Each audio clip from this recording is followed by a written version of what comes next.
executive structure will help in resolving the kind of problems we're seeing both in the opposition and even in the current broad-based arrangement. Thank you very much.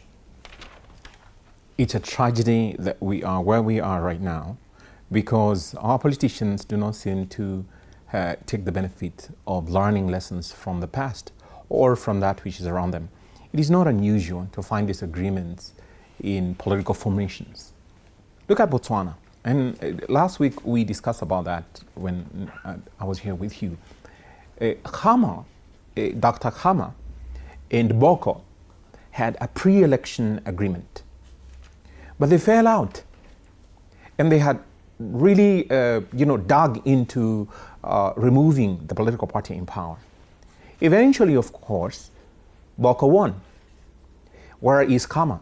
He's out, quote unquote, in the cold. It's usual. Look at the German Green Party, for instance, and in the Netherlands. So that is, it's not unusual. So we should expect that it will happen. So what the Kenyan person should be asking is, they who are, craving to be in power, what do they have to offer to the Kenyan people? Right now, the average Kenyan is wholly oppressed, socially, economically. In the political front, you find that State House has become a podium for advancing the entrenchment of the current regime. That, in my view, is not the purpose or the use for State House. But the current incumbent needs to entrench himself, seeing that that's where he has a controlled environment and he has a cloak of being neutral in there. Now, the other side on the opposition, of course, you have people who want, again, to seize power for the sake of power, political power, end of story.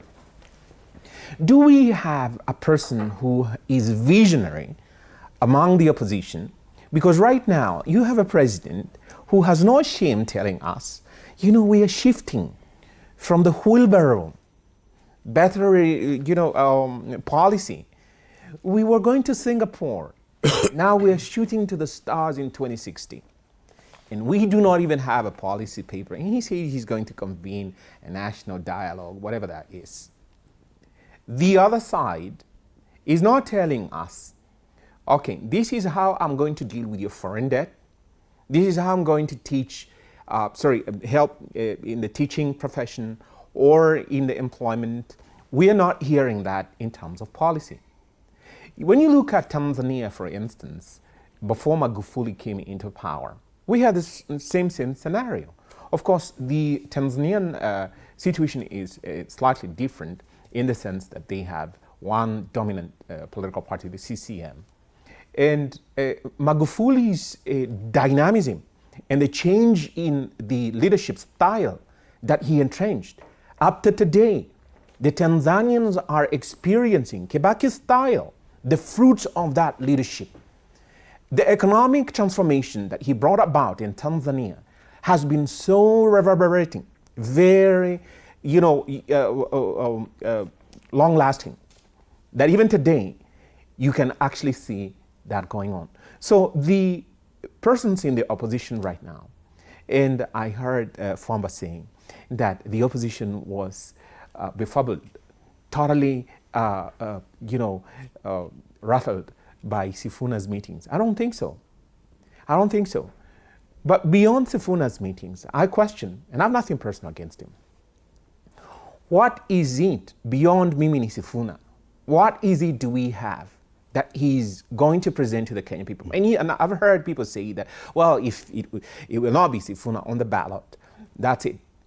We will not join the coalition or, in the opposition, or we will not be, and so on and so forth.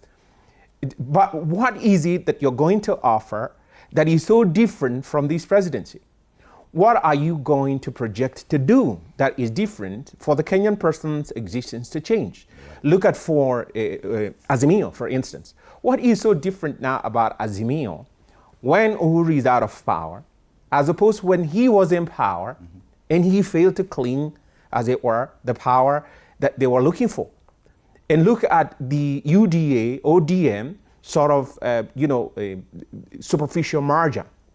What is it that you have in you that you tell us, I'm going to take the second position without any guarantee, and yet you have someone right now seated there in the name of Honorable Kindiki, who you're marking, and you have no guarantee that this person who's playing those shenanigans with Kindiki, and he played the same shenanigans with Honorable Gachagua, will not play that with you 1 month after the 2027 election. Mm-hmm. What guarantees do you have? This person had whatever he signed with Honorable Gachagua, with Honorable Kindiki maybe, and I was here probably, he demanded of Kindiki, give me the resignation letter, do not date it. So what do they have? Now, is this disclosed to the Kenyan people who are members of ODM, of the Azimio and so on and so forth? But there's a problem with Azimio, as I see it, in my humble view. Although they say they're going to rebrand, you find that Jubilee somehow has taken a silent, undercurrent position. Even in Azimio, I do not see so much more about them being prominent. Okay. However, we have a fractured ODM, but yet ODM is a member of Azimio, a prominent member. How will they not risk a fracturing of Azimio if you have these forces that are aligned to the president right now, coming in and showing up and surfacing in Azimio meetings? They are moles. And their sole reason is to gather information to know how you program, you want to go forward as Azimio. How will they prevent that? I do not know. Then, is ODM still, strictly speaking, in Azimio? So all those issues will play out. But in the end, Kenyans want a leader. Right. They do not want a power-hungry individual. All right. Yes, indeed. Politics for the sake of it, and leadership for the sake of it.